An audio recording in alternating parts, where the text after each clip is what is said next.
Auzubillahimineşşeytanirracim. Bismillahirrahmanirrahim. Urmatlı Marva televideniyasının görүүчүлөрү, sizleri menen jolugушууну nasip kılgan jaratkan Allah'ıma çeksiz maqtoolor jana şürüşler bolsun. Paygambarımız Muhammed Mustafa sallallahu aleyhi ve sellem'e salavatı salamlar bolsun. Biz adattagıday ар жумадагы бериле турган медициналык агартуу рубрикасынан biz medisina менен элди тааныштыруу жана оору сыркоолордун табиятыны түшүндүрүү жана аны кантип алдын алуу керек, кантип аны ооруган жабыркаган организмди кантип калыбына келтирсе болот жана кантип дарыласа болот. Мына ушул жөнүндөгү жалпы эл журду үчүн агартуу ишибизди окуубузду улантабыз. Biz эсиңиздерде бардыр, өткөн агартуу ишибизде biz өпкөнүн топографиялык жайгашышы, анатомиялык түзүлүшү, физиологиялык кызматтары жана гистологиялык түзүлүштөрү жөнүндө айтып келип, анан бир аз өпкөн ооруларына токтолуп өткөнбүз да. Бүгүн ошол өткөндө көрсөтүүбүздү аягына чыкпай калганыбызга байланыштуу бүгүн ошол көрсөтүүбүздү улантабыз. Бүгүн негизинен өпкөнүн оорулары жөнүндө кенен кесири сөз кылып, анан өпкөн ооруларыны каяктан келип чыгат, ал эмнеден пайда болот, анан аны кантип профилактикалык иштер жүргүзсө болот, анан кантип өпкөнүн ооруларынан сактанса болот, жана ооруп калган болсо кантип дарыласа болот. Мына ушулар жөнүндө силерге кеңири сөз кылып берүүгө аракет кылабыз. Ошондой эле сиздер менен бизге азыр жүрүп жаткан сүйлөшүүлөр түз эфирде жүрүп жатат. Ошондуктан биздин телефон номерлер ошол силердин каршыңыздарда телевидениянын мониторингде жазылып турат. Ошол номер WhatsApp номер болот. Сиздер түз эфирге түз эле суроолорду берсеңиздер боло берет. Кайсы суроо түшсө биз жооп бергенге даярбыз. Бирок алдын ала айтып эскерте турган нерсе, сурана турган нерсе, негизинен бүгүн өпкө жөнүндө сөз кылып жаткандайын, өпкөнү жана өпкөн оорулары жөнүндө сөз кылып жаткандайын, ушуга байланыштуу темага байланыштуу суроону берсеңиздер жакшыраак болот эле да. Урматтуу Марва ТV'нын көрүүчүлөрү, сиздерге биз жөнөкөй тил менен, илимий тилден качып, медициналык терминдерден качып, жөнөкөй тил менен сүйлөгөнгө, ооруларды түшүндүрүүгө аракет кылайлык. Мына ошол позицияда сиздер менен ушул көрсөтүү сүйлөшүүлөрдү алып жүрүп барайлы деген ниетте отурабыз. Анда биз ушул өпкөнүн бүгүн ооруларын кантип оорулары жөнүндө кенен кесир айтып берүүгө аракет кылайлык. Негизинен өпкөнүн ооруларыны 3кө бөлүп караса болот да. 3кө бөлүп караса болот. Биринчиси бул өпкө сыртынан оболочка менен капталып турат да, серозный оболочка деп коет, ошон плеврит деп коет. Ушул сырткы оболочкасында плеврит деген оору пайда болуп калат да. Мына ушул оорунун биринчисин силерге түшүндүрүп берелик. Анан экинчи бөлүк өпкөнүн өзүн айтканбыз, альвеолдордон турат өпкөнүн өзүндө. Анан өпкөгө кире турган аба жолдорунда. Ошентип биз 3 типке түргө бөлүп өпкөнүн ооруларын карасак, сиздерге түшүндүрүү жеңилирээк болот да. Анда биринчи өпкөнүн плеврити жөнүндө сөз кылайлык. Өпкөнүн плеврити дегенибизде кайрадан да айтабыз, өпкөнүн сыртынан оболочкасы серозный слой деп коет. Мына ушуну каптап турганды плеврит деп коет. Анан ошондой эле өпкө тараптан бир каптоо болот. Анан кабырганын, мына биз кармап денебизде кабырганын ич тарабынан дагы слой бар. Ушул өпкө менен өпкө тынымсыз дайыма механикалык кыймылда болгондуктан кабырга менен баягы жээлип кетпеши үчүн, кабыргага оорутууну келтирбеши үчүн ортодо бир аз житкис бар да. Мына ушул житкиске кээде ушул жерге гидротакс деп коет, суюктук топтолуп, анан уплотнение болуп, анан адам дем алганда, дем чыгарганда, кыймыл аракет кылганда оорунун симптомун берет да. Мына ошону гидротакс деп коет туугандар. Эми бул ооруга каяктан келип чыгат? Бул оору эң көп ошол гидротакс же болбосо өпкөнүн плевритине чалдыккандар инфекциялык оорулардан сырткары, жүрөк оору менен кабылгандар дагы ушул плевритке жана анын осложнение берген гидротакс деген оорусуна кабылып калат. Жүрөк жетишсиздик деген оору бар туугандар. Жүрөк жетишсиздик болгондо жүрөктүн бардык камералары, бардык камера айрыкча сол жел өскасы чоңоюп гетеротропияга учурап, анан ал өзүнүн көлөмүнөн чоңоюп кетип, анан жүрөктүн ырысы бар да, фракция канды айдай турган фракциясы бар, ошол төмөндөп кетип, анан кан менен бүтүн организм жабдылышы төмөндөп кетет да. Төмөндөп кеткенге байланыштуу ошол өпкөнүн плевритинде лимфатикалык жидкость деп коет, организм тамырлар, ошонун чыгып кетиши төмөндөп кетет.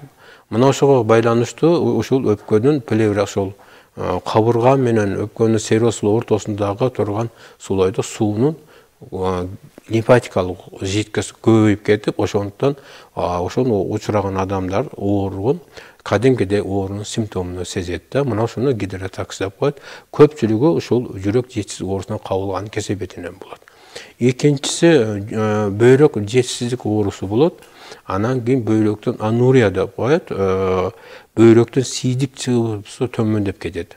Ал чыгып кетишинин себеби бөйрөктүн клубочкалар инфекциялар көбөйүп кетип, андан сырткары кандын плазмасында албумин деген белок бар. Ошол бөйрөк клубочкаларына давлениясын, онкотикске давление төмөндөп кеткенден, улам сийдик төмөндөп кетип, анан кийин ошолдон улам өпкөнүн плеврасында гидратакс пайда болот. Ошондой эле бөйрөк жетишсиздик оорусуна чалдыгып калгандар дагы ушундай болот. Бөйрөк жетишсиздик оорусуна чалдыгып калган адамдардын бөйрөгүндө сийдиктин чыгышы төмөндөп, ошондой эле андагы кандагы токсичный заттар дагы канда көбөйүп кетип, андан ошондон улам дагы өпкөнүн плевритинде гидратакс суусу көбөйүп кетет. Андан дагы бир булагы, бул кимде-ким сироз оорусуна чалдыга турган болсо, боордун сироз оорусуна чалдыккан адамдарда бир жагынан каны коюланган болсо, башка тараптан бөйрөктөн сийдиктин чыгышы төмөндөп кеткен болсо, башка тараптан кандын плазмасы да азайып кеткендиктен улам ошол өпкөнүн плеврасында суу, булар лимфатикалык жидкость застойлору пайда болуп, ошодон дагы өпкөнүн гидратакс деген оорусуна чалдыгып калат туугандар. Андан башка дагы оорулар, себептери бар. Экинчи тибине токтолуп кетелик. Эми өпкөнүн исиркектеринде, башкача айтканда, аба алмаша турган, кандагы диоксид пайда болгон диоксид абадан келип түшкөн кычкылтек алмаша турган мейкиндикти биз ошол жерде исиркек деп атайбыз да. Ошол исиркектердин дагы артериялык кан тамыр исиркектерге келет, эки кан тамыр келет да бул жерде. Сырттан биринчиден ошол альвеолдор исиркектерге зарыл болгон артериялык кан тамыр менен жабдылат. Экинчиси өпкөнүн жүрөктүн оң карынчасынан айдалып чыккан тамак ашка толгон веналык кан тамыр келип, исиркектердин беттеринде чачырап, майда капилляларга, андан артериолдорго ажырап, анан ошол артериолдор бардык исиркектин ткандарына кирип, анан ошол жерде газ менен жүрөт да. Ошо газ менен жүрүп, анан ал жерден кислороддун баягы гемоглобинде темирдин иону бар, эквиваленттүү иону бар. Мына ошол жерде комплекс соединение пайда болуп, ал жерде диоксид абага чыгып, андан ордуна кислород кычкылтек келип, анан абага кислородго толгон кан кайрадан жүрөккө кайтат да. Эми үчүнчү дагы кан тамыр бул исиркектердин чыгатын, бул веналык кан тамыр болуп эсептелет. Ал баягы өпкөн исиркектердин дем алуу, жашоо тиричилигине, метаболизм процессине керек болгон артериялык кан тамыр ал жерде питание алгандан кайрадан веналык кан менен чыгып кетип, ал оң веналык кан тамырга барып кошулат да, жүрөккө куя турганчы. Эми ошол исиркектердин эпителийлик бетинде дайыма микрофлора катары, микрофлора деген түшүнүшүбүз керек.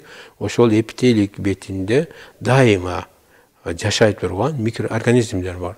Тагыраак айтканда инфекциялар бар да. Ал инфекциялар негизинен 3 типке бөлүп карасак болот да. Биринчи тиби бул бактериялык мүнөздөгү инфекциялар. Мында негизинен эң көп учурай турган бул стрептококк деген бактерия болот. Стрептококк деген бактерия болот. Мына ушул өпкөдө эң көп учурай турган бактерия мына ушул стрептококк. Экинчиси стафилококк деген бактерия бар. Стафилококк деген бактерия болгон учурунда көбүнчө өпкөдө бул стафилококк, стрептококк караганда бир топ ооруну пайда кыла турган патогендик деп коет да. Жөндөмү жогору болгондуктан өпкөдө ар түрдүү ириңдерди пайда кылат да. Өпкөдө ар түрдүү ириңдерди пайда кылат. Бул стафилококк жайгаша турган сөзсүз түрдө өпкө катуу оорунун кайсы бир түрүнө чалдыгып калат да. Андан сырткары өпкөдө салмонелла деген бактерия бар. Салмонелла деген бактерия отурукташып калат. Ошондой эле стрептококктун жупташып жашай турган түрү болот. Аны пневмококк деп коет. Пневмококк отурукташып калат. Ошентип жана башка хламидия жана башка бактериялар отурукташат. Эми биз бактерияларга токтолуп отурушубуздун себеби негизинен өпкөдөгү ооруларды бактерия жол ачып берет. Туугандар, жол ачып берет. Ошондуктан ооруну козгоп берет. Экинчи бир түрү өпкөдөгү исиркектердин эпителисинде отурукташып калган экинчи бир түрү бул вирустар болуп эсептелинет, туугандар. Вирустар болуп эсептелинет. Эң негизинен вирустарды отурукташып калган вирустардын катарына мындан 5 жыл мурда баягы ызычуу көп болду. Коронавирус деген адамдар жаттап эстеп калышты көбүчө. Ушул эң көп учурай турган вирустардын тобу бул коронавирус уруусуна кирген вирустар болуп эсептелинет да. Өпкөдө ошо эпителисинде, исиркектердин эпителисинде эң көп учурай турган вирустардын арасынан, вирустар падышачылык деп койсок болот, жөнөкөй тең менен, ошолордун арасында эң көп учурай турган туугандар ушул коронавирус семействосуна кирген вирустар болуп эсептелет. Коронавирус семействосуна кирген вирустардын таксономиясына көңүл бура турган болсо, 3 түрдүү альфа, бета, гамма деп 3 түрдүү роду бар да. Ошолордун бардыгы тең өпкөнүн исиркектеринде учурайт да. Анын ичинде туугандар ошол 2020-жылы пайда болгон COVID-19 вирусу дагы өпкөнүн исиркектеринде жана исиркектерден ары бронхиолдордо ары бронхиттерде, бронхалар, анан кийин кекиртекте, анан тамак, мооз, мурун көңдөйлөрдө баарында тең отурукташып калганда бул вирус адамдын өзү учурабайт, туугандар. Ошондой эле өпкөнүн исиркектердин эпителисинде грипптин вирустары өтө көп болот. Грипптин А штаммы родунун, Б родунун тукумунда кирген гриптте вирустар сөзсүз түрдө жайгашкан. Андан ошондой эле парагрипп деп коет, туугандар. Ошо парагрипп дагы ошо өпкөдө өтө көп отурукташып калган вирустардын катарын түзөт да. Ошентип, андан башка дагы вирустар өтө көп өпкөдө отурукташып калган. Анан үчүнчү бир тиби туугандар өпкөдө отурукташкан, ошол тактап айтканда өпкөнүн исиркектеринде, эпителисинде отурукташып калган дагы инфекциянын бир түрү бул грибоктор болуп эсептелинет, туугандар. Грибоктор болуп эсептелинет. Грибоктор ичинен эң көп учурай турган өпкөдөгү бул микоплазма деген бар. Микоплазма деп коет. Бул ошол грибоктордун падышачылыгына кирет. Анан бул микоплазма мындан 5 ай 6 ай мурда Кытайда бир ызычуу чыкты. Как эпидемия катары микоплазма жаңы бир штамм пайда болуп, ошол катуу адамдар жабыркап атат деген баягы медициналык жалпы бир шок болуп өттү десек дагы болот. Бирок биз ошондо 5-6 ай мурда ошо Facebook'тан түшүндүрүп айтканбыз, элгеч бул коркунучтуу инфекцияга кирбейт, муну организм иммунитет муну контроль кыла алат. Анан кийин bunu sırttan immunitet kontrol almaya turgan bolsa, sırttan berilе turgan dary-darman antibiotikler arkulu, anan sodanın rastvoru arkulu bunu başka jolga salsa bola turgan oru, anan massalık türdө elge mындай массалык өлүмдү алып келе турган, оор дарттарды алып келе турган шансы жок деп түшүндүрүп айтканбыз, туугандар.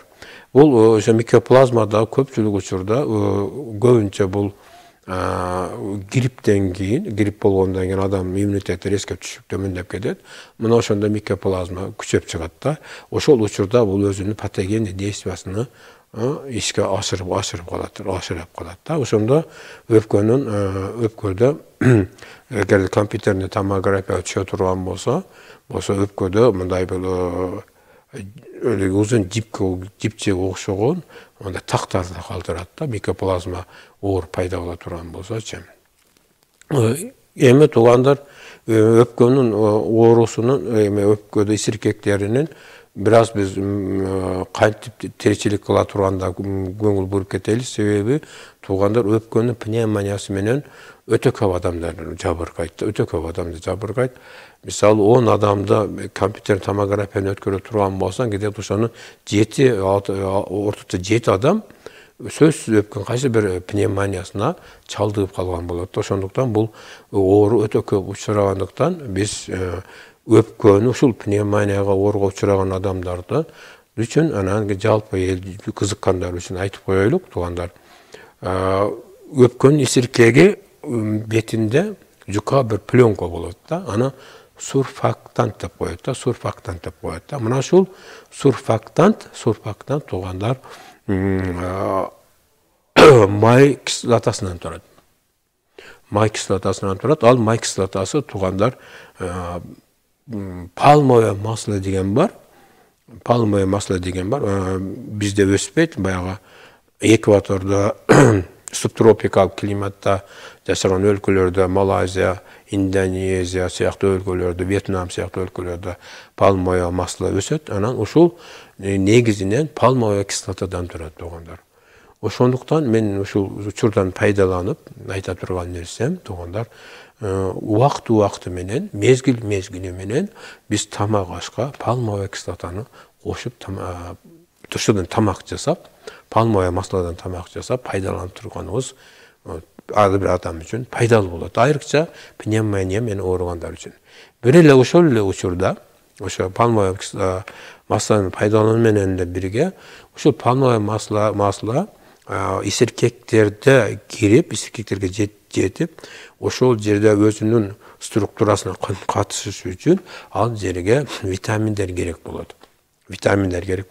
Ошол витаминдердин ичинен Б группасындагы витаминдер катышат. Б группасы ичиндеги витаминдер ичинен эң көбү B4 деген витамин бар.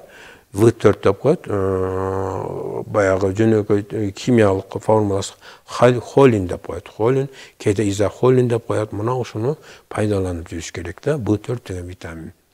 Мына ушуну витамин же болсо витамин түз недоступность боло турат, муну табылышы кыйыныраак, жейлген тамак аштары аркылуу ошол B4 витамин менен дайым өпкөнү камсыздап туруш керек болот. Biz ошондо пневмония андан ары күчөп, пневмония тереңдеп кетпесине жол бербейбиз да. Эми 3-чү типтеги оорунун өпкөнүн түшүндүрөйүн, туугандар. 3-чү типтеги оорусу бул өпкөгө кире турган аба жолдорунда отурукташкан органдарда учурайт. Эң биринчиси, туугандар, ооз мурун көңдөйүндө ресничкалар бар, мына тамак көңдөйүндө бар, кекиртек көңдөйүндө бар, ошондой эле бронкаларда ресничкалар бар. Ресничка деген майда кыпындар, чачка окшогончу. Мына ушулар фильтрдик кызмат аткарат. Аба менен чаң бар, ар түрдүү түтүндөр бар, абада ар түрдүү чаңдар, башка нерселер бар. Ушулардын бардыгы ооз мурундан баштап өпкөнүн бронхиолдоруна жеткенге, исиркекке жеткенге бүт кармалып кетет, туугандар. Кармалып аскырында таза аба өпкөнүн исиркегине жетип барыш керек. Mına ошол ооз мурундан баштап өпкөнүн ооз мурун, тамак, кекиртек, бронха, бронхиолдор, анан кийин исиркектерге чейинки аба жолдордун баарын респиратордук органдар деп коет. Анан ошого учураган респиратордук органда учураган оорулардын баарын респиратордук оорулар деп медицинада ошентип ат менен аталат да туугандар. Эми ошол оорулардын ичинен эң көп учурай турганы туугандар бронхит оорусу болуп эсептелинет туугандар. Бронхит оорусу болуп эсептелинет. Бронхит оорусуна чалдыкканда адам биринчи орунда да температура пайда болот сөзсүз. Температура 38, 38,5, 39, кээде 39,5 градуска чейин жеткен температура биз кайталап айтабыз туугандар. Өпкөнүн пневмониясы учураса адамчы температура пайда болбойт. Кайталап айтам, өпкөнүн пневмониясы учурай турган болсо, кайсы бир адам температура пайда болбойт өпкөн пневмониясынан. Өпкөнүн плевритине учураган адамда деле температура пайда боло бербейт туугандар. Бирок өпкөнүн бронхитине учурай турган адамдарда сөзсүз түрдө эмне пайда болот экен? Биринчи симптом бул температура.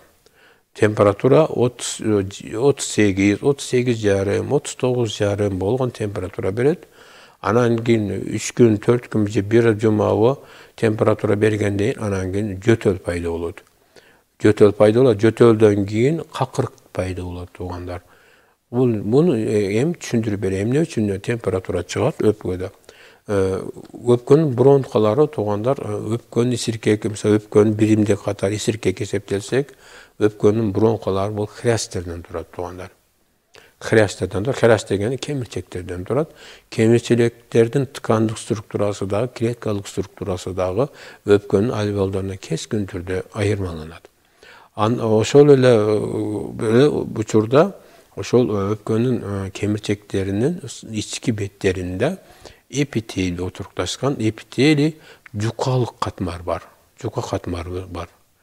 Жука катмары бар. Ошондуктан ал инфекция, бронхадагы инфекция тездик менен кемирчекке өзүккө өтүп кеткендиктен температура пайда болуу себеби мына ушул туугандар. Сыры мына ушунда турат да. Мисалы, тамакта эпителийсинде 5-6 түрдүү эпителий клеткалар түрлөрү бар.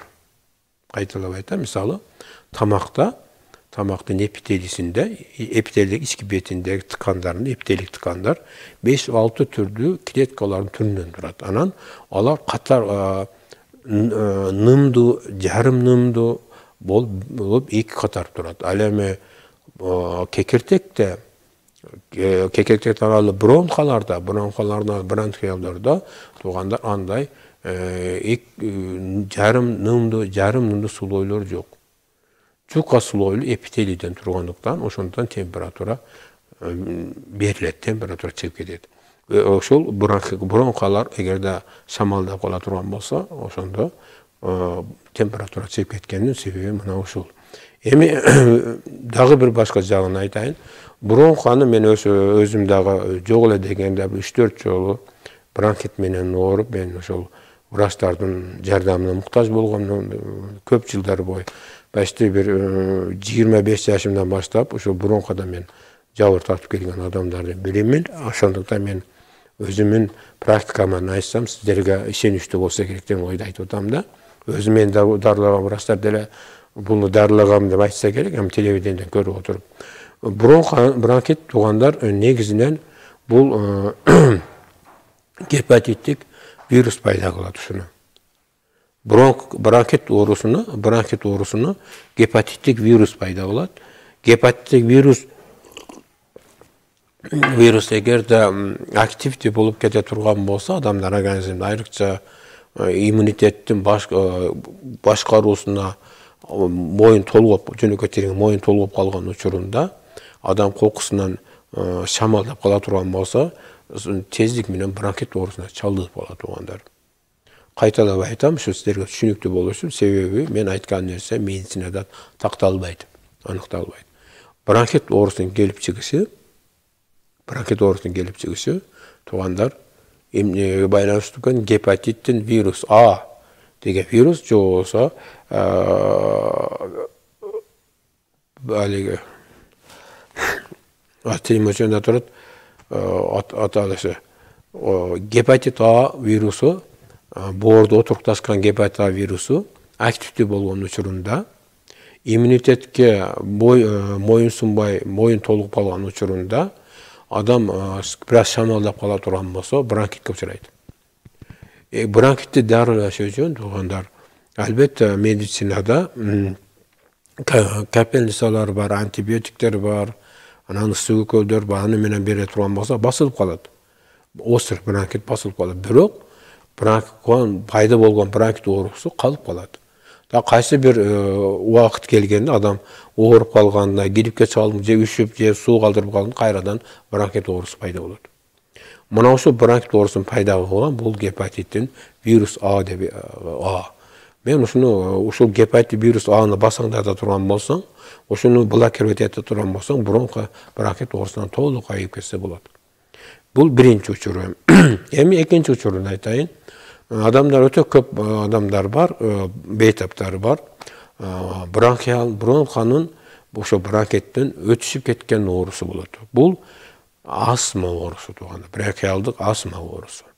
Мына ошо бронхиалдык астма оорусунан өтө көп адамдар жабыр тартат.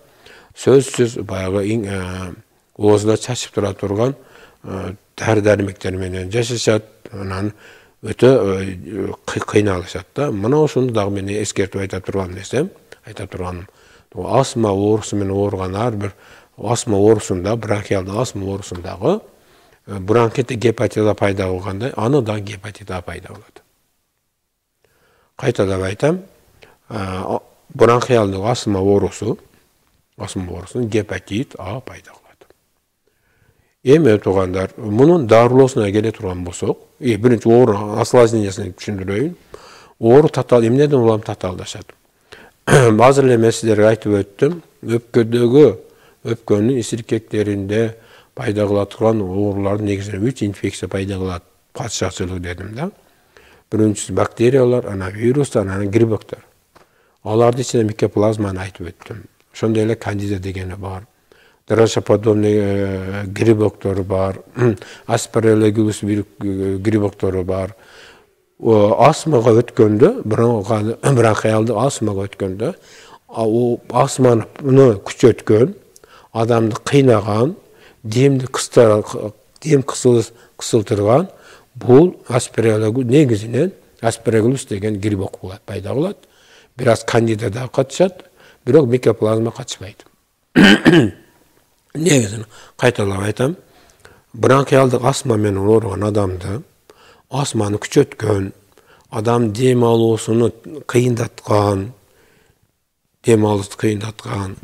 бул грибоктор болот ошону. Грибоктордун ичинен аспареллогюлус деген семейство кирген грибоктор бар, анан кийин кандида семей тобуна кирген грибоктор бар. Мына ушулар астма оорусуну ырбатып, күчөтүп, адамды кыйнай турган мына ушулар туугандар. Ошондуктан биз дарылоо системабызда биз иммунитетти көтөрүп алып, андан кийин гепатит Аны блокировать этип, иммунитетти көтөргөндөн кийин дарылоо системасында канды нормага алып келгенден кийин биз ошол астма менен ооругандарга белгилүү бир учурга чейин содан растворун внутривенный алганга рекомендация кылабыз да, барып кайсы бир врачтын көзөмөлүнө барып алгыла деп биз уну сунуш кылабыз туугандар. Мына ошондо бронхиалдык астма менен ооруган адам толук астмадан кутулуп кетиш мүмкүнчүлүгү болот туугандар. Мына ушуну мен сиздерге айтып коюшум керек. Эми өпкөнүн ооруларынын ичинен эң эле адамдын өмүрүнө коркунуч туудура турган оору. Азыр биз суроолор түшүп калыптыр, мен суроолорго жооп бере берейин. 70-80 метрге бассам чарчап каламын. Адыска болуп калат, эмнеден улам болот дейт. Сиздин сурооңузга жооп берелик. Кайталап окуйун. 70-80 метрге бассам чарчап каламын дейт. Al adıska bolup kalam, demim kısılıp, demim atışıp, жүрегім атышып қалат, эмнеден улам болот дейт. Siz özüңüz суроңуз аркылуу өзүңүз жооп берип атасыз. Birinci orunda sizin demingizden kısılıp kalışının sebebi, demingizden bu sizin жүрөгүңүздүн оорга чалдыккан кесепетинен болот. Onu taktaba aytkanda, sizin жүрөгүңүз гетеротропияга учураган биринчиден, жүрөгүңүз кеңейип кеткен, жүрөк кеңейип кеткенде организмдеги нагрузканы жүрөк көтөрө албай кыйналат. Ошондо адам дем алат. Экинчиден, sizin жүрөк кан тамыры, коронардык артерия деп коет. Мына ошол кан тамырларында атеросклероз өтө көп. Анан белгилүү бир жерлеринде тромб дагы отурукташып калган. Тромб деген кан тамыр буулуп, кысылып калганда, мына ушул экинчи нерсеңиз мына ушул. Кайрадан айтам, сиздин демиңиз кысылып калышынын негизги себеби өзүңүз дагы айтып атасыз, жүрөгүм атышып кетет деп. Жүрөк атышкан симптом бул жүрөктүн гетеротропияга учураганда, анан кийин жүрөктү каптап турган коронардык артерияда атеросклероз көбөйгөндө, тромб закупорка болуп калганда, ошондо атышуунун симптомун берет жүрөк. Атышуу симптомун берет. Siz birinci orunda deminiz kısılgan жүрөктөн болуп жатат. Бул биринчи учуру. Эми экинчи учуру бар. Sizden belgili bir деңгээлде экинчи учуру каныңыздын коюлангандыгы бар. Кан коюланганда дагы жүрөктүн оорусуна аябай күчөйт. Ошонун эле бир эле учурда өпкөнүн альвеолдордун дем алуусу төмөндөйт. Ал жерге кычкылдектин келиши, казык сатын артерия менен келиши төмөндөп кеткенден улам альвеолдордун беттеринде газ алмашуу процесси эффективдүүлүгү төмөндөп кетет. Ошондон дагы дем кысылат. Эгерде сиздин каныңызды нормага алып келе турган болсо, өпкөдөгү газ обменди нормага алып келе турган болсо, канда сатурация деп коет, кислороддун өтүшү нормага жетип келет да. Андан кийин нормага келет. Мына ошондо сиз дем кысылгандан кутулушуңуз мүмкүн. Кайталап айтам, сизде бир эле учурда жүрөгүңүздү дарылоо керек. Экинчи учурда каныңыздын коюланганын акырындап азайтуу керек. Тездик менен азайса болбойт, себеби окклюзия деп коет, кан тамырында тромб чилип кетсе, каза болуп калышы мүмкүн адам. Ошондуктан сизде врачтардын контролунда, анан кийин дарылоо системасына муктажсыз, дарылоо курсун өткөнгө муктажсыз. Биз башка суроолор жок бекен? Кандай биз сөзүбүз дагы улантайлык, туугандар. Эми биз дем алуу жолундагы оорулардын ичинен биз ошол бронхитте жана бронхиалдык астманы дагы айтып өттүк. Эми дагы бир ооруну айтып кетелик. Бул дем алуу жолундагы оорулар эң көп учурай турган оору бул тамакта отурукташкан оорулар туугандар. Негизинен ангина туугандар. Ангина бар. Ушул азыр биз айттык, өпкөнүн пневмония оорусу эң көп учурайт дегенде эле туугандар, ангина оорусу да өтө көп учурайт туугандар. Мисалы 10 адамды ала турган болсо, ошонун 7-8-inde ангина бар туугандар. Бирөөлөр ангинадан ооруп, ангинасалы врачтарга барып дарыланган, кээ бир дарыланган эмес. Кээ бир дарыланып, операция алып ангинасын алдырган, азыр ангинам жок деп таза деп жүрүшү да мүмкүн. Бирок туугандар, ангинаны козгогон инфекция, операция кылып ангинаны алдырасыңбы, алдырбайсыңбы, ал жерде ооруну козгогон инфекция тамакта калып кала берет. Ал хронический ооруну пайда кылат, бирок ангинаны. Ал пайдаган инфекция ошол жерге туруктуу микрофлора катары жашап кала берет да.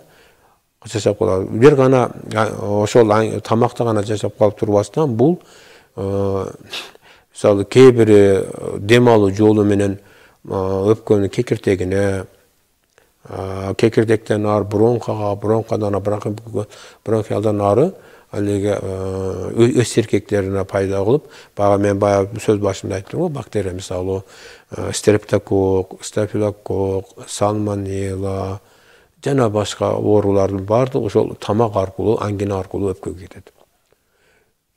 Эми башка жолу ушул тамакта пайда болгон анализди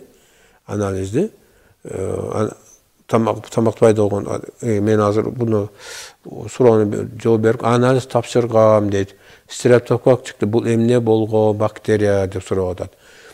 Сиз анализди тамактан ач карынга мазок тапшырганда тамактанчы ошондо микробиологиялык бак посепкага турган болсо, ошондо кайсы бактерия негизги оорун эмне козгогонун аныктай турган негизги бактерия мазоктон чыгат. Ошондо сиз тапшырганда стрептокок деген бактерия чыгыптыр да. Бул стрептокок деген бактерия сиздин тамагыңызда бар, ооз көңдөйүндө бар, мурун көңдөйүндө бар. Ошол эле стрептокок кебиртекте бар, бронхоларда жана өпкөдө отурукташкан сизде. Ушул стрептокок бактериясы өзү жөн эле турбастан бул бактерия бир эле учурда мындай бир патологияларды пайдаланышын айтып коюшум керек. Биринчи стрептокок бул негизинен өпкөнүн пневмониясын козгой турган негизги бактериялардан бири. Экинчи учурда эгерде сиздин иммунитетиңиз төмөндөп кете турган болсо, анда сиздин тамагыңызда ал реактивный белок иштеп чыгат. Эгерде сиз өпкөңүздө көбүрөөк отурукташкан болсо, өпкөңүздө реактивный белок иштеп чыгат. Анда сиз эмнелерди сезесиз. Биринчи тамакта реактивный иштеп бөлөп чыга турган болсо, тамак көңдөйү улакка чейин ооруларды убакыт менен оорун пайда кылып турат. Эгерде сиздин бронха жолунда, дем алуу жолунда, бронхаларда, өпкөдө, көбүнчө бронхаларда деп айтсак болот, пневмония стрептокок отурукташкан болсо, ошондой эле өпкөнү сиркекте отурукташтырган болсо, эгерде оң өпкөдө отурукташып, токсин бөлүк, реактивдүү бөлүк иштеп чыга турган болсо, анда сиз оң колуңуз ооруйт. Сол өпкөдө отурукташкан болсо, сол колуңуз ооруйт. Эгерде өпкөнүн үстүңкү долясында, сегменттеринде отурукташкан болсо, моюн тараптары ооруйт. Кадимгиде оорунун симптомун берет, моюн тараптары оорутат. Үстүңкү доляларын отурукташкан болсо, моюн тараптарга кулак түпкө чейин ооруну берип турат. Андан сырткары дагы бир нерсени айтып кетейин. Ушул стрептокок бактериясы мен кийинки жылдардагы изилдөөлөрүм, байкоолорум, клиникалык байкоолорум көрсөттү, мээге өтүп кете турган болсо, себеби лимфатикалык тамырлар аркылуу, кан тамырлар аркылуу стрептокок иштеп чыккан реактивдүү белок мээге өтүп кете турган болсо, мээнин глиальный клеткаларын бузат. Глиальный клеткалар деген мээнин нейрондорун кармап турган клеткалар глиальный клеткалар деп коет. Мына ошонун структурасын бузат, анан гидроцефалия пайда болот. Гидроцефалиянын артынан эле андан ары адам байкабайт, билинбейт. Анан уплотнение пайда болот глиальный клеткалар арасында. Анан кийин ошол жерде мээнин рагын пайда кыла турган коркунучу бар. Мен мына ушуну дагы айтып эскертип коюшум керек. Ошондуктан менин кеңешим стрептокок бактериясы менен дайыма аны дарылоонун артынан түшүш керек. Эми дагы бир 4-нчү учуру бар. Стрептокок деген бактериянын 4-нчү учуру бул гемолитикалык деп коет. Эгерде экспоненциальный коэффициенти 100га жете турган болсо, анда стрептокок бактериясы иммунитет контроль кыла албай калган болот. Дагы бул кан жейт. Кан жейт деген эмне? Кандын составында эритроцитти, тромбоцитти, кээ бир иммундук клеткаларды ортосунан бөлүп коет. Бул ошондой реактивный белок, күчтүү белок иштеп чыгат дагы. Кайталап айтам, кандын негиз фермент элементтери болгон тромбоцитти, эритроцитти жана иммундук клеткаларды ортосунан бөлүп коет. Сиз общий анализ куруп тапшырганыңызда бардык анализдар нормада чыга берет, бирок бөлүнүп иштен чыгып калган эритроцит өзүнүн кызматын аткара албайт. Тромбоцит өзүнүн кызматын аткара албайт. Иммунитет өзүнүн кызматын аткара албайт. Анын кесепетинде адамдын денеси Ayırıkça bulçun tıkanlarında jeyilip, adam arıqtap keteveret, kanı koyulanıp keteveret, her türlü uğurlarga uçurap keteveret. Bunu toxtatıp alıp öte kıyındık boladı. Öte kıyın bolup kaladı. Bunu. Anan bunu medisine tak murastap düşünü vermek bu patologiyаны. Oşonduktan streptokoktun gemolitikal forma ötüp geçinden saklanış gerek doğanlar. Saklanış gerek. Emi akırk uçurunu aytayın streptokoktun. Mına men ötkөндө передача кичине bir uçunu çağırgamın. Streptokok bakteriyası menen hazır streptokok bakteriyası COVID-19 virüsü oşon esebinен jaşayt. COVID-19 virüsü streptokok üçün mite bol eseptelinет. Hazır mına baykasaňızlar mına uşul jay aylarında adamlar misal bir cuma girip bolgondor, bir ay, bir jarım ayga çeyin girip boldu. Giripten simptom menen adamlar azap çek. Ayrıkça her türlü jötölдөр, tamaktın ündün özgörüşü, kırıldap kalışı, kakırklardan çıgışı, kede baş oğrular, tınımsız jötöl, mına uşunday oğru menen adamlar köpürak oğurdu. Az uçurda da oğurupça da, şunu aytıp koyuşum gerek. Azıkı жаңы naristelerden çoğ adamlarga çeyin oğurupça da, mına uşul oğrunun kosulğundağı tuğanlar streptokok bakteriyası çarmaşıp algan COVID virüsü bolup atat tuğanlar. Mına uşunu bizdin Salma Saktоо Ministrliğinin laboratoriyaları naçar istegenden ulam, al jerdeki hadislerden orasından kızıkçılık joktuğundan ulam, bul jönde elin malumatı jok bolup atat tuğanlar. Elin malumatı jok bolup atat, hazır infeksiyalık oorukanalarda koykolar bar tolup aldı tuğanlar. Adamda ayabay jabır tartıp atat. Mına uşunu da kaytalap aytam, şul oorunu kozgogon streptokok pylus COVID-19 virüsü. Emi COVID-19 virüsün mına batıştagı virüsolukta aytып жаңы bir штамм жөнүндө сөз кылып атат. Жаңы bir штамм эмес, тугандар. Streptokok bakterиясы клеткалык түзүлүшкө болот. Ал ар түрдүү биологдук структураларды иштеп чыкканга жөндөмдүү болот. Ар бир мисалы 2020-жылда иштеп чыккан биологдук структурасы башка таасир этет. Азыркы иштеп чыгып аткан биологу башкача таасир этет. Башкача айтканда мутация болуп турат да.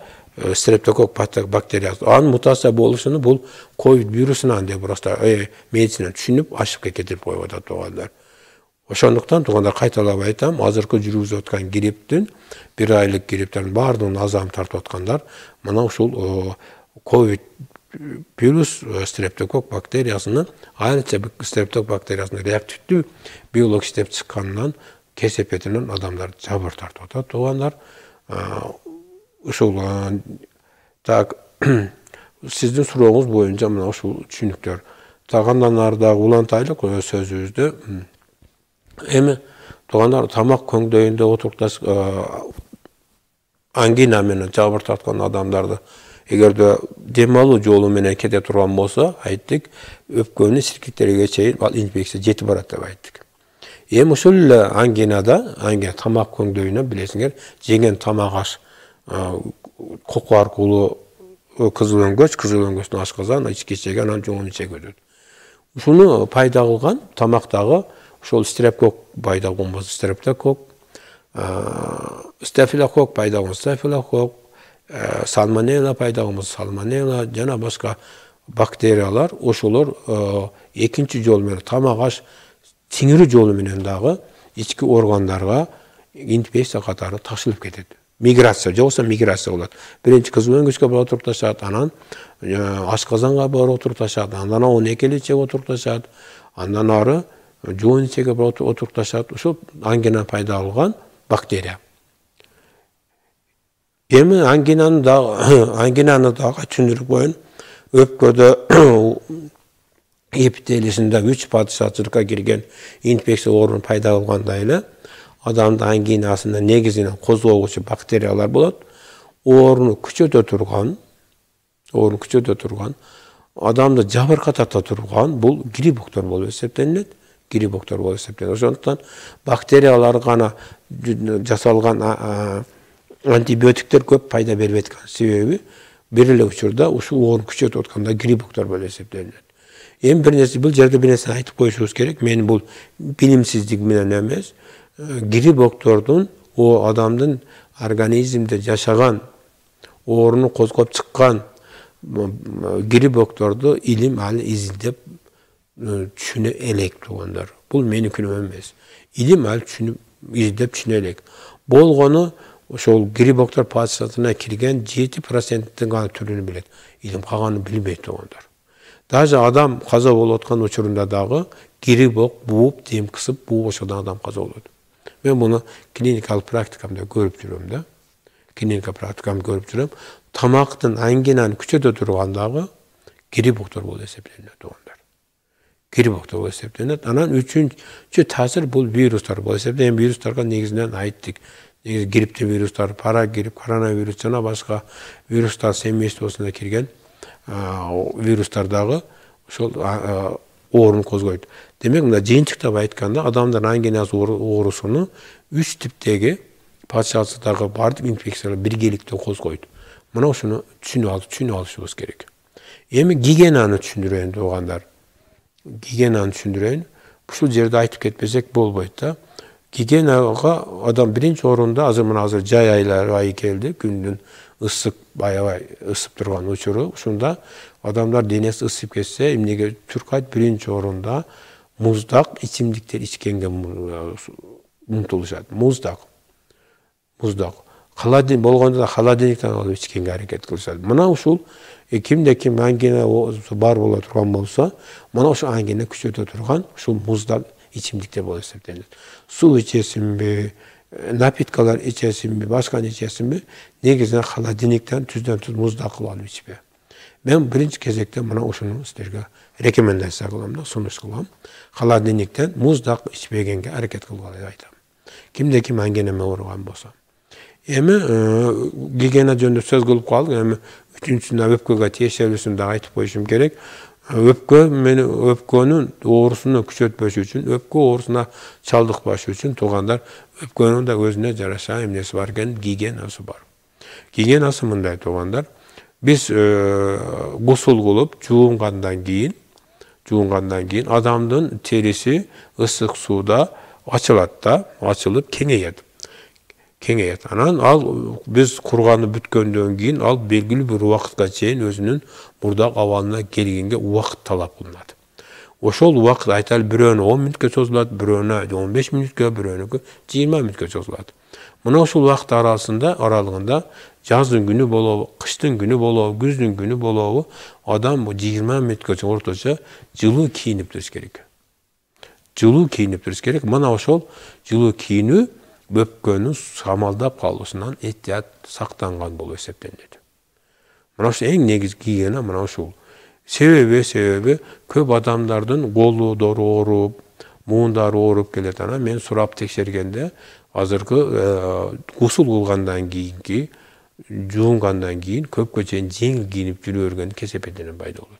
Şul öpkönün oğrusu payda olur. Merkana öpkönün emes, ошондой эле мээге дагы туğanlar taksim bayağı streptokok bakteriyası taksim bölüp çağırıp meni dağı bozup koydu. Oşonduktan men sunuşum, ошо рекомендация кылган adamlar için paydalı bolsun деген nerse bul gigiyenalık talaplardı atkar biz. Birinci orada gigiyenalık talap bul juğungandan keyin 20 minut ortaça ısık giyinip duruş gerek. Mana ошону рекомендация kılabız. Ema andan sırtkары tuğanlar hazır Oğuz Murun Kongoyu'nda dem alуу yolunda şu 20-nji жылдан beri men anın içinde men özüm de şurada orundan jabırtartam. Murun bütöt. Dem alуу kısılıp kalat da murun bütöt. Anan keyin murun köngдөйү var da tamakka çen kete turan murunun köngдөйү var. Mına ошол жерде adenoid деген oğru akırkı mezgilde öte köýüp ketdi. Al adenoid oğrusunun kesepetinden tuğanlar burunga öte köp kakırıp gelet, tamakka öte köp kakırıp gelet. Mana şol kakırık, anan kede adamga neoptospa jaratıp, uktaganda, turganda, baskanda, anan dagı bir jaman jagı tezirek adamlar grip bolup kalışına çakırıp atat da, grip boluşuna çakırıp atat, anan keyin bayağı jerde orup neler, unutup kaldım. Oşul orunda küçük keçinde çakırıp atat da. Ошондуктан туугандар ошол азыркы гигиенадагы мен баш көңдөй, мурун көңдөй оорусуна грипптер күчөтпөш үчүн ошол 15 мүнөт, 20 мүнөт, мүмкүн жарым саат адам жуунгандан кийин башында ысык кармаганды сунуш кылат элем да. Как гигиенадык талап катары сунуш кылат элем. Так, суроолор түшүп калыптыр, жооп берип, адрес толук айтып кое аласызбы, жана барсак дарылап бере аласызбы дейт. Эми тууганым, адресим, мына номерим турат. WhatsApp номерим турат. Ушул WhatsApp номериме сиз жазып калтырсаңыз, мен адрес жазып коем. Новостройка Көкжар болсо көчө 80. Эми дарылоо маселесине караганда туугандар, мен соттолгон кишимен, анан дарылоо мага үчүн тыюу салынган. Эми бирок эгерде врачтар дарылай албай калган үчүн, медицина жардам бербей калган учурда жардам берет. Так, телефон номерди кайталап коеюн: 774 63 54 01. Бул WhatsApp номер. WhatsAppка жазсаңыз, биз сиздин суроолоруңузга дагы жооп берем. Кимде ким ошол эфир учурунда суроолор бергенден жетишпей кала турган болсо, ошол WhatsApp номерге телефон суроосун калтырып койгон болсо, биз ошол WhatsApp номерине сөзсүз түрдө иншалла жооп беребиз. Эми сиздерге туугандар, негизинен ошол көпкө оорулары жөнүндө кыскача бир информация бүтүп калды. Эми дагы бир ооруган жөнүндө оорусун айтып берейин туугандар. Бул среднее состояние деп коет. Среднее состояние. Бул среднее состояние дегени мына төш сөөк менен кабырганын ортосунда булчуңдун катмары бар. Булчуңдун катмары бар. Ушул булчуңдун катмары эки тараптан өпкөнү кармап турат, жүрөктү кармап турат. Ана мына жактан кекиртек менен кызыл өңгүчтү кармап турат. Ашказан бир аз илип кармап турат бул ооруган. Анан мына оң жагыраак тарапта тимус деген кичинекей бир без бар. Мына ушул безди кармап турган булчуңдун катмары болуп эсептелет. Мына ушул булчуң катмарыны медицина көпчүлүк учурда да маани бербейт туугандар, маани бербейт. Бул среднее состояние оорусу келип чыгышына, анын ырбашына жана анын кесепетинен эмнелер ооруп калып келе турганына медицина, официалдуу медицина ушул күнгө чейин жакшы көңүл бурган эмес. Ошондуктан мен ушул жөнүндө бир аз силерге айтып берейин деген ниетте отурамын. Среднее состоянияны ошо орточо среднее состоянияны оорусуну туугандар пайда болгон учурунда компьютердик томография түшүргөндө среднее состояние биринчи орунда булчуңдун атрофия болгонуну көрүүгө болот. Компьютер томография аркылуу. Экинчиден оорунун симптомдору мына төштө баскандачы атрофия боло турган оорунун симптому берет. Экинчиси бул атрофия өтө күчөп кеткен учурунда кызыл өңгөчтү, кайталап айтам, кызыл өңгөч сыртынан бууп кыса турган учурлары бар. Себеби кызыл өңгөч эластичный ийкемдүү келет, дагы кызыл өңгөч кысалат. Үчүнчү учур кекиртек хрящтардан тургандыктан аны көп кысалбайт. Эгерде кол түндө өсө турган боло турган болсо, кекиртек кысып кала турган жагы бар туугандар. Буну кээ бир ооругандарды өтө дефицит ооруга дарылап жатканда көргөнбүз да. Эми ушул среднее состояние оорусунун келип чыгышы мындай. Бул мына төш сөөгүн бүткөн жеринен жоон ичегенин папороза бодочный части бөлүнүп чыгат. Өтөт деген, бөлүнүп чыгат, кесесиңер өтөт. Мына ушуну менен среднее диафрагманы менен ажырап турганда карабастан, ушул жерде среднее состояниянын булчуңу тийишип турат. Андан сырткары ушул папороза бодочный жасына бөлүнүп чыккан лимфатикалык тамырлар бар да. Ушул лимфатикалык тамырлар ушу среднее состояние аркылуу жогоруга көтөрүлөт да. Мына ушул лимфатикалык тамырлар аркылуу жоон ичегенин папороза бодочный жасынын эпителисинде отурукташкан. Андан ары булчуң тыкандар, канга лимфатикалык тамырлар өтүп кеткен инфекциялар мына ушул среднее состояниеге отурукташат туугандар. Отурукташып ушунун биринчи орунда атрофия деп булчуңдук структурасын бузат. Булчуңдук структурасын бузгандан кесепетинен туугандар, кесепетинен кээ бир бул среднее состояниедагы kekirte azыр ayттым, кызыл өңгөчтүн буулусун алып келиши мүмкүн. Ошол эле учурда өпкөнүн жабыркасын алып келиши мүмкүн. Өпкөнүн жабыркасын алып келиши мүмкүн. Өпкөнүн кээде бронхолор жабыркалат, кээде альвеолдор, исиркектер жабылат, кээде плеврите да жабыркайт. Өпкөнүн 3 бөлүгү жабыркашы мүмкүн. Андан бул оору аны менен чектелип калбайт. Дагы бир жагы туугандар, мына тамак көңдөйүнө карай жылганда, мына тамак көңдөйүндө бездер пайда болот. Анан ал бездер ар түрдүү лимфомалык оорулардын түрүн берет. Ал жерден врачтар биопсия алгандан кийин эмне дейт? Сразу эле рак болуп калыпсың дейт. Дагы эмне дейт? Сразу химиотерапия беришти башташат. Чындыгында бета медицинадан таныштыгы жок үчүн буга врачтар баш ийбирет. Бирок туугандар медицина ал оору бул жерде без эмнеден пайда болду деген суроого баш ортушпайт туугандар. Көпчүлүгү да кайталап айтам, ушул средностоянный оорунун кесепетинен тамак көңдөйүндө ар түрдүү бездер чочуп чыгат, ар түрдүү көлөмдө, ар түрдүү чоңдукта. Ал пайда болгон без күндөн күнгө, айдан айга чоңоюп кете берет туугандар. Акыры ал колго ракка алып бара турган коркунучу бар туугандар. Мына ушул средностоянный ооруларына кирет. Андан сырткары средностоянный атрофия болгондон кийин ал жерге кирип чыга турган кан тамырлар кысылууга мажбур болот. Кан менен жабдылышы төмөндөп кетет.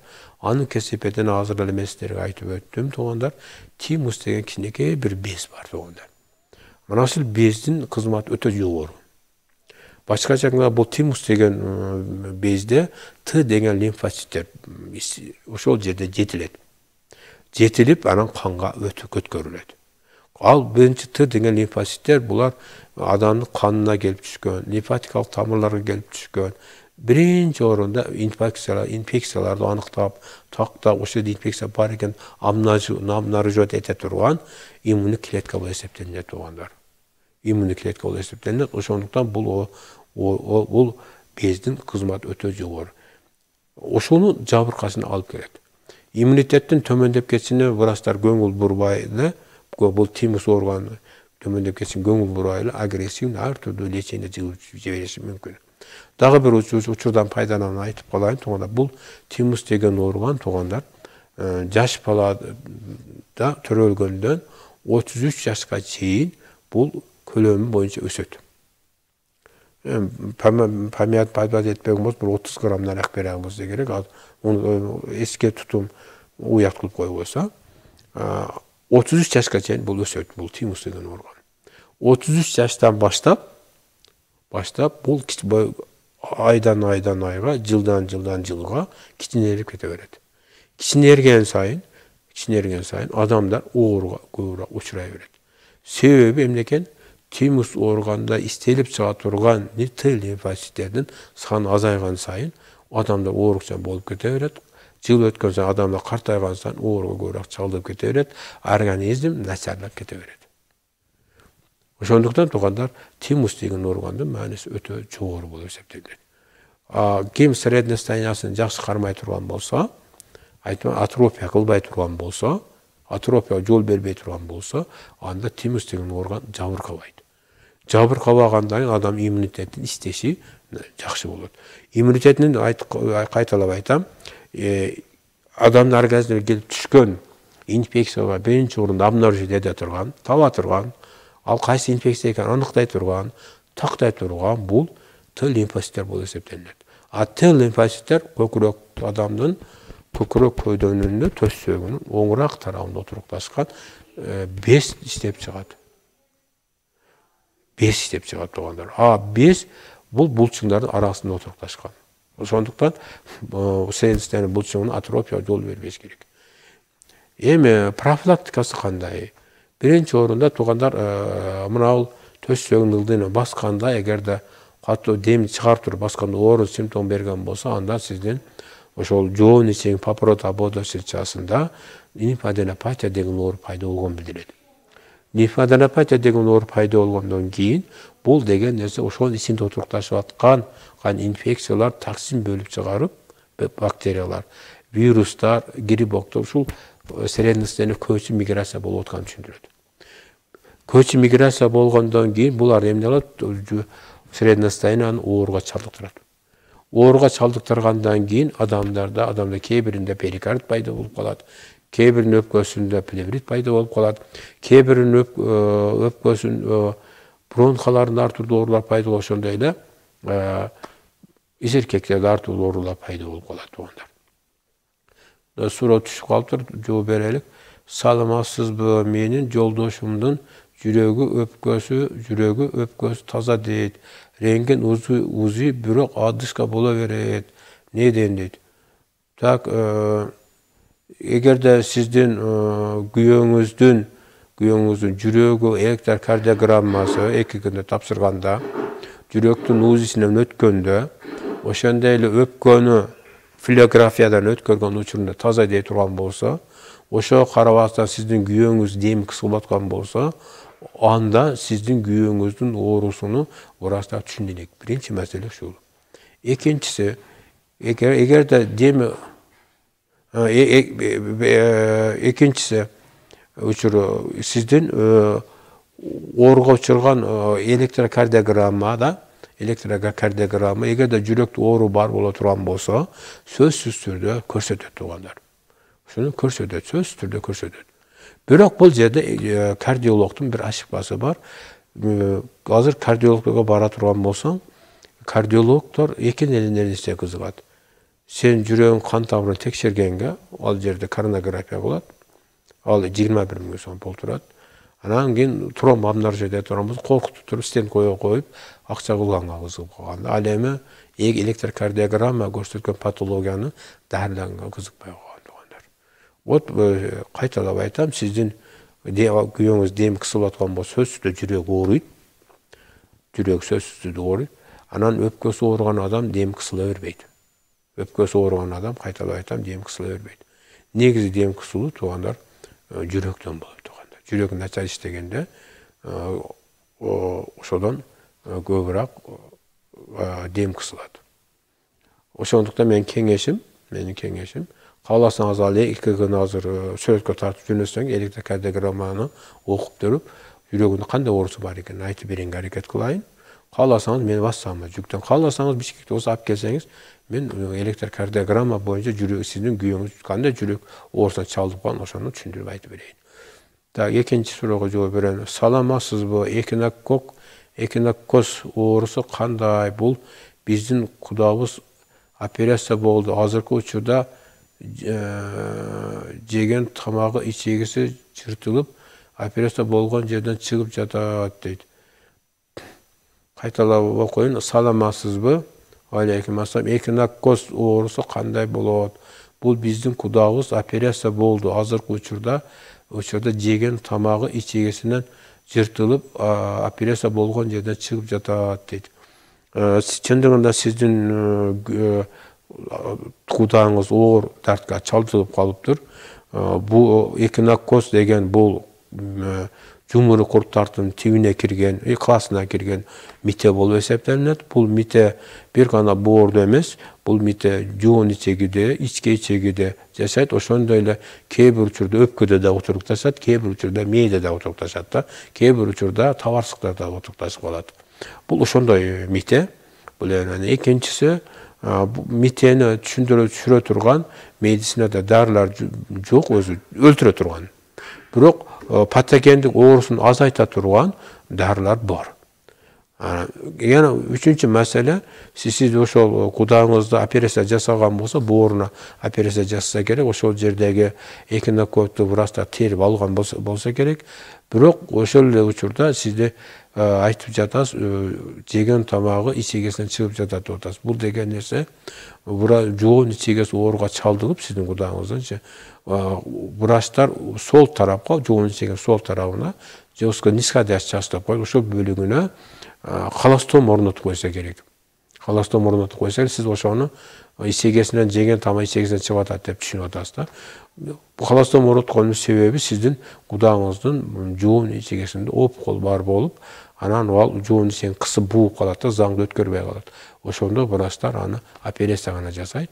Анан дагы акыркы сөзүм, официалдуу медицинада жоон ичегенин ооруларыны терапиялык жол менен дарылоо протоколдору жок. Протоколдор толук хирургиялык операция. Ал эми ошолун терапиялык дарылоо протоколу биздин колубузда бар. Кааласаңыз кызматыбызды пайдаланыңыз. Акыркы сөз, эми экинокок маселеси боюнча айтайлык. Врачтар азыр сиздин кудагыңызда ордуна терди, бирок ошол экинокок ич кечегиде бар, сөзсүз түрдө бар. Жоон ичегиде бар. Андан сырткары бул тукум да көбөйөт да. Ошол тукуму да канда жүрөт тууганым. Ошондуктан андан ары терапиялык дарылоо жолунда элдик медицинада бар. Мен ошол киши жакшы баягы операция кылган жер бүткөндөн кийин кааласаңар элдик медицинада экинокок карата дарылоо системасын пайдалансаңар болот. Так, дагы суроолор барбы?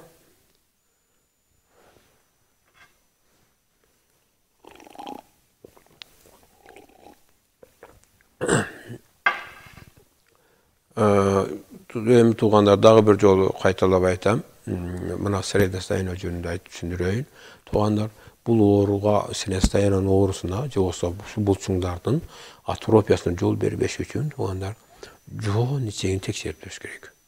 Жоон ичегини текшергенде медицина тарабынан колоноскопияда эч качан ал жерде оору аныкталбайт. Жөнөкөй эле метод. Колуңузду кабырга бүткөн жерине басасыз, жеми чарп катуу басасаңыз, оорунун симптомун бере турган болсо, анда сиздин жоон ичең папиллопатиясында лимфаденопатия деген оору бар болуп чыгат. Лимфаденопатия деген ооруну токтош үчүн, аны зыянын келтирбеш үчүн эки нерсе бар. Биринчиси, бизде ушуну дарылай турган дары бар. Жоон ичең лимфаденопатия жое турган. Экинчи, сизде гигиеналык талап болот. Бул эң маанилүүсү гигиеналык талап. Сиз кечинде уктаганда төжөктү жамынып, денеңиз дайыма тердеп тура турган болсо, анда сиз жоон средностояние атрофиясына жол бербейсиз. Жоон ичегин лимфаденопатиясына жол бербейсиз. Сиздин ден соолугуңуз таза болот. Мына ушуну айтып түшүндүрүп кетейин. Эгерде биздин дагы убактыбыз бүтүп калды окшойт, эгерде суроолор келбей аткан болсо, анда биз көрсөтүүбүздү аягына чыгабыз. Туугандар, кайтадан биз телефон номерибизди айтып эскерте кетелик. Биздин WhatsApp номерибиз 774 635401. Жана биздин ошол көрсөтүү учурунда кимдир бирөөлөр суроолорун бергенге жетишпей кала турган болсо, ошол WhatsApp номерибизге жазып кое турган болсо, биз сөзсүз түрдө иншалла жообун беребиз.